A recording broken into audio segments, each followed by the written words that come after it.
I have 2 weeks to get away from my husband. Original post April 27, 2024. Throwaway account as my husband and in-laws are follow my main. I, 29F, have been married to my husband, 30M, who I'll call Alex. Alex and I met in college during our freshman year. We started off as just friends, and got married 7 months ago.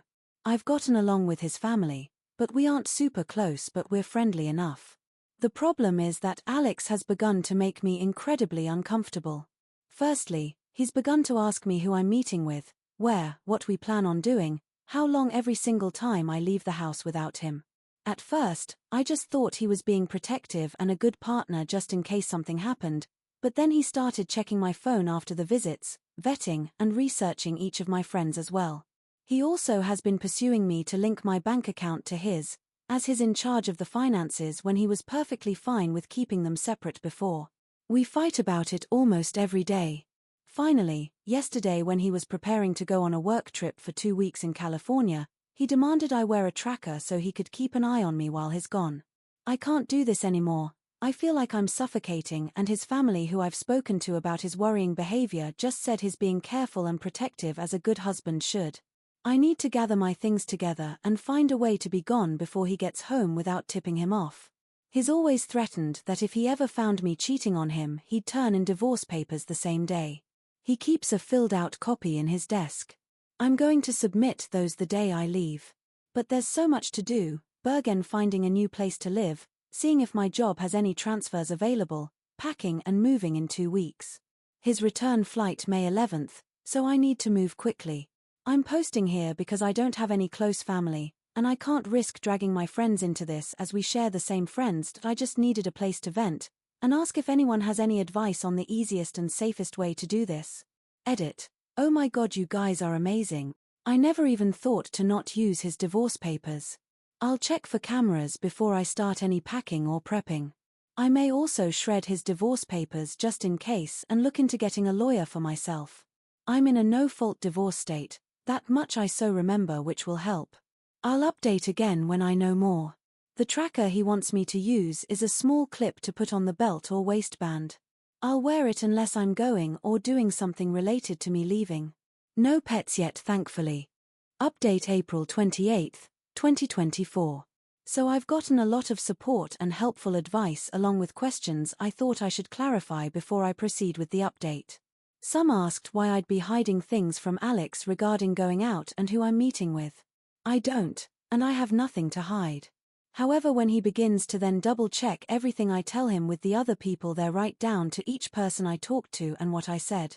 Did I send any text MSGs? Did I order food? How much did I eat? That's when it started to feel like I was slowly being pushed into a corner. It didn't start that bad, but gradually grew worse over time. All of the Reddit subs my in-laws' families are part of are related gardening and DIY, so I highly doubt they'll see this. If so, by the time they do, I'll hopefully be gone. I talked to my job and explained things to my manager. And they promised to look into openings in other states to see if they could get me into one. They'll have an update on that in 3 days. I trust that my bank account is secured, considering he's tried to get into it before and failed. I found one camera in the kitchen, another in the living room and one in our bedroom. As such, I've left them in place for now and done all other planning, either in the bathroom pretending I'm taking a bath. I'm honestly staying away from the domestic violence services as my sister-in-law is unfortunately higher up in those considering she volunteers there, and I have a feeling if I did show up there, they would know in a heartbeat. I can't look for apartments until I get the update from my work, but either or I'm still gonna be leaving the state. The day before I do, I will be changing my number carrier and wiping my laptop and all of his electronics before I do. I've met with 2 lawyers so far and had them look over the paperwork. My husband had prepared and both said that it did have some clauses in it.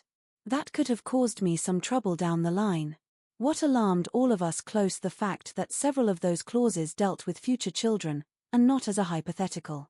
Like several hair suggested, I have a feeling he fully intended on getting me pregnant to keep me trapped and tied to him. There are 3 other locations my job could send me to, and I have, as a precaution, begun looking into all 3 cities and housing in the areas. Just in case one of those, this is the one they send me to. Even if they don't have an opening that they can push me into, then I will just have to quit, move, and figure things out on my own. I have enough money to live and survive for a few months until I can pick up another job. Unfortunately, all of our friends are mutuals and would likely be unaware of the consequences of saying or sharing anything I do or say with my husband. I don't have any surviving close family, and obviously my in-laws are not a good resource to rely on. I am on my own, unfortunately, other than the wonderful bonds I've begun to make here. I will update again if I get more information or something else happens. Otherwise, I'll update when my work gets back to me. I do plan on leaving before he returns, though, just to make sure that I'm not anywhere near here at that time. Update the 2nd April 30th, 2024. Good news. My work has an opening I qualify for that will not only shift me across the country, but also comes with a salary increase as well. I've started telling my in-laws and friends that I'm planning a surprise outing for when my husband gets back for just the two of us. This way, people don't give me odd looks if they see me out and about. I've even gone as far as asking Mil to show me his favorite recipes. Meanwhile, I've found a moving company that, while small, is willing to work in a storm. The reason is in 5 days, we're supposed to get hit with a large storm front. I plan to shut off the breaker and say we lost power if he asks, just as several people here suggested, and even send him a short clip of the storm. I will have all of my stuff moved that afternoon, and I will be flying out once the weather has cleared enough to do so. I have a lawyer who will push my divorce through, and I've filled out the necessary paperwork so that I don't have to be here for it. I'm not suing for assets or alimony, and I've shredded his divorce papers as well. I've set up a cheap payphone plan through Cricket until this is all said and done, at which point I will find a new carrier, number, and phone. This one is being wiped and left behind. My laptop is provided by my work, and the IT department inspected it thoroughly and it was clean, thankfully. No other electronic aside from my laptop and new phone will be coming with me. If Alex needs to talk to me, he can do it through my lawyer. Not sure if anything else will happen. My fingers are crossed that he doesn't think anything's amiss until after I leave and I'm not turning the breaker back on when I do. He can when he gets home. My work is covering the plane ticket, so that at least is one expense I don't have to finagle in. Update the 3rd May 7th, 2024. Update 3. I have 2 weeks to get away from my husband. It's been a busy week, but I've gotten so much done. Firstly, I am now out of the house and am currently in a hotel while I look for an apartment. It's a big city, bustling with people no matter where you look. We had a pretty bad storm system hit back home that actually lasted 2 days. High winds, thunder, lightning, and even hail everywhere. I didn't take much from the house: my documents, clothes, and important sentimental items. I left all of the furniture and electronics behind. I cleaned the house top to bottom and took pictures on my phone so he couldn't claim I damaged anything when I left. My lawyer has already started divorce proceedings, and my husband will be served on the 8th. His plane is due to land early morning, and the sheriff will be there at the house waiting for him. He is very much about public appearances and reputation. My lawyer will be calling him as well to inform him that I am more than willing to air out everything to the public about his actions if it means securing my freedom from him. I will go to court as long as I must to get this pushed through. I haven't told our friends or his in-laws yet. I will do that while he is on the flight to prevent him from getting wind of it before he's handed the divorce papers. I will be calling around and explaining why we're getting divorced, to try and prevent him from twisting this into somehow being my fault.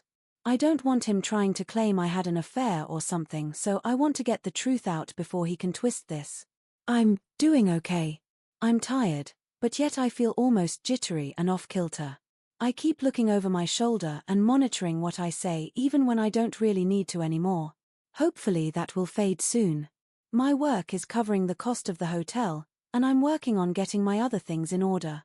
I also need to find a new GP as I want to get a full test just to make sure everything is okay. I don't know when my next update will be, probably when the divorce papers are filed or if we have to go to court to push them through. I will try to keep my head up, but it feels like I'm in a whirlwind or something with so many things to do and think about. I kinda thought it would be easier once I got out of the house, but while the fear is smaller, somehow the number of tasks only seems to have grown. Update the 4th May 14th, 2024. Sorry I haven't updated for a while. Things got hectic and a bit chaotic honestly. Firstly, I'm working on getting an apartment still and have applications in at 3 different places and will hopefully hear back from them soon. I'm still going into work here at the new location, so I don't have to worry about burning through my emergency savings completely. I've gotten a lot of emails from Alex, his family, and our old friend group asking question after question.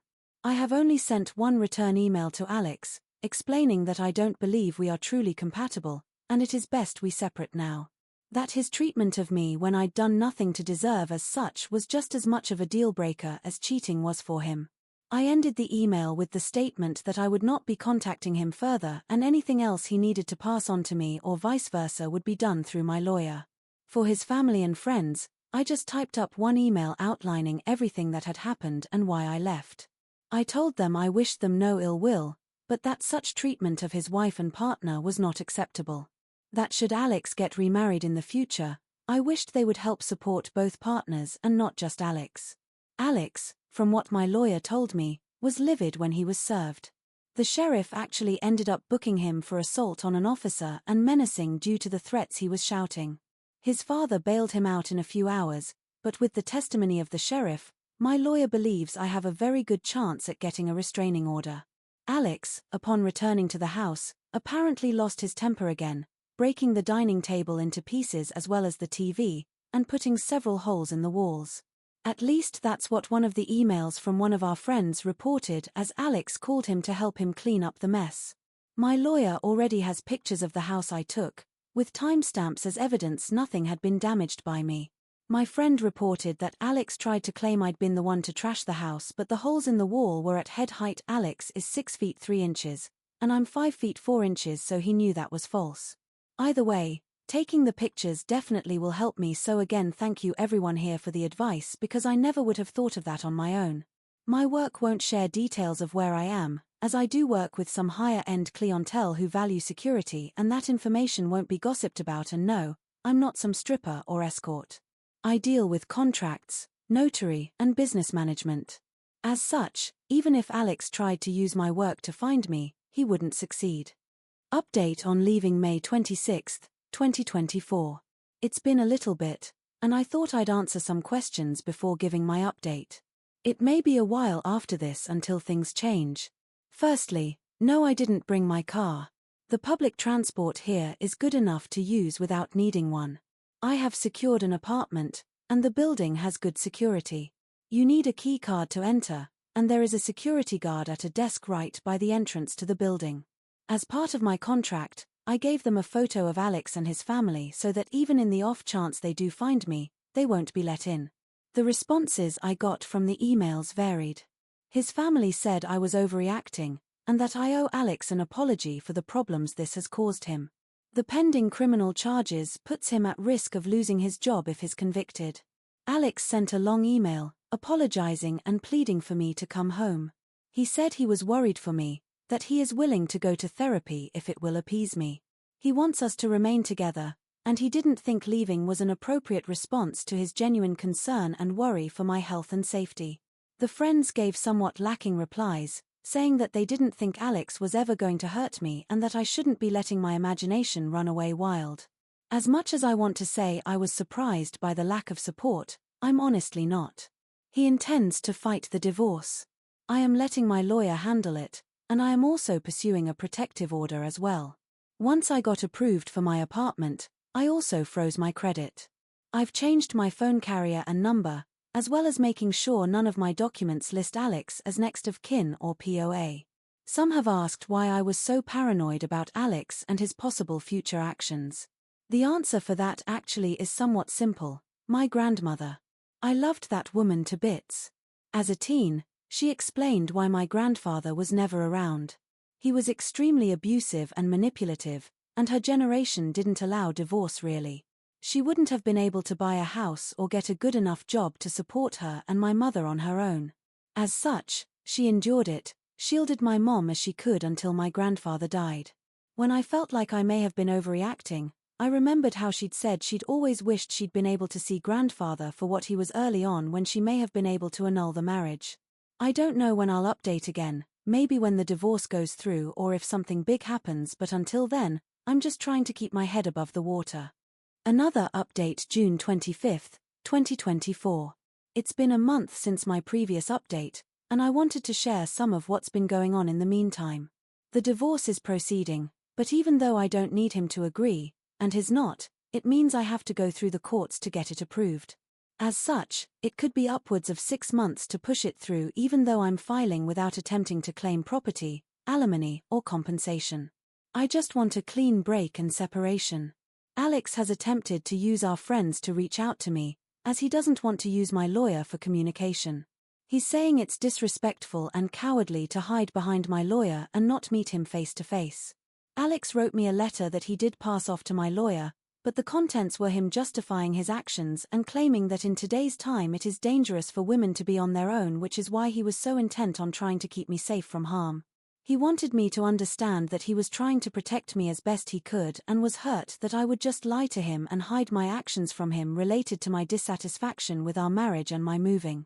I didn't reply, because at no point did he apologize. All he did was turn everything around on me as I was being overly dramatic, emotional, and cowardly.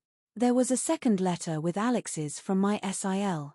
Her letter was honestly disturbing and completely justified my misgivings regarding approaching her in any kind of professional capacity.